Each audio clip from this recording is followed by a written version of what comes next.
समंदर की मौज और कुएं की सदफ। एक जमाने की बात है जहां जमीन नीले समंदर से मिलती थी। वहां दो मेंढक रहती थीं। एक का नाम मौज था, जो समंदर की लहरों पर नाचती थी और उसकी वुसअतों से वाकिफ थी। दूसरी का नाम सदफ था, जो किनारे पर बने एक ठंडे और पुरसुकून कुएं में रहती थी। उसकी दुनिया ऊपर नजर आने वाले आसमान के गोल दायरे तक महदूद थी। एक दिन समंदर की एक शोख लहर मौज को किनारे पर मामूल से कुछ ज्यादा दूर ले आई। वहां घूमते फिरते वो अचानक एक पुराने पत्थर के कुएं के पास जा पहुंची। जब उसने अंदर झांका तो उसे दो चमकती हुई आंखें अपनी तरफ देखती हुई नजर आईं। ये सदफ थी। तुम्हारा दिन अच्छा गुजरे, मौज ने खुश दिली से कहा। सदफ ने भी मुस्कुराकर जवाब दिया, तुम्हारा दिन भी अच्छा गुजरे।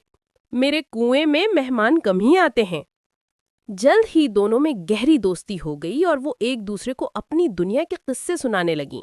बातों बातों में मौज ने सदफ से पूछा, इस कुएं में जिंदगी कैसी है? सदफ ने इत्मीनान से जवाब दिया, मैं यहाँ बहुत खुश और पुरसुकून हूँ। लेकिन तुम बताओ, ये समंदर कैसा है? ये कितना बड़ा है? मौज ने समंदर की वुसअत को लफ्जों में समेटने की कोशिश करते हुए कहा, ये तुम्हारी सोच से भी कहीं ज्यादा बड़ा है।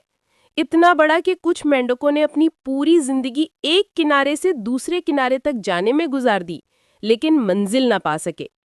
ये सुनकर सदफ को यकीन ना आया और उसे लगा कि मौत झूठ बोल रही है। उसने अपनी बात साबित करने के लिए कुएं में एक छोटी सी छलांग लगाई और बोली, क्या तुम्हारा समंदर इतना बड़ा है? मौज ने नरमी से मुस्कुराकर कहा, नहीं मेरी दोस्त, ये इससे भी कहीं ज्यादा बड़ा है। अब सदफ ने गुस्से में आकर पहले से लंबी छलांग लगाई और बोली, यकीनन ये इससे बड़ा तो नहीं हो सकता। मौज ने सब्र से फिर वही जवाब दिया, नहीं, ये इससे भी बहुत बड़ा है। आखिरकार सदफ ने अपनी पूरी ताकत जमा की और कुएं के एक कोने से दूसरे कोने तक छलांग लगा दी। उसने फख्र से पूछा, क्या अब भी ये मेरी छलांग से बड़ा है? मौज ने आहिस्तगी से कहा, समंदर वो जगह है जहां नजरें दूसरा किनारा तलाश नहीं कर सकतीं। ये कहकर मौज ने उसे अलविदा कहा और वापस लहरों की जानिब चली गई।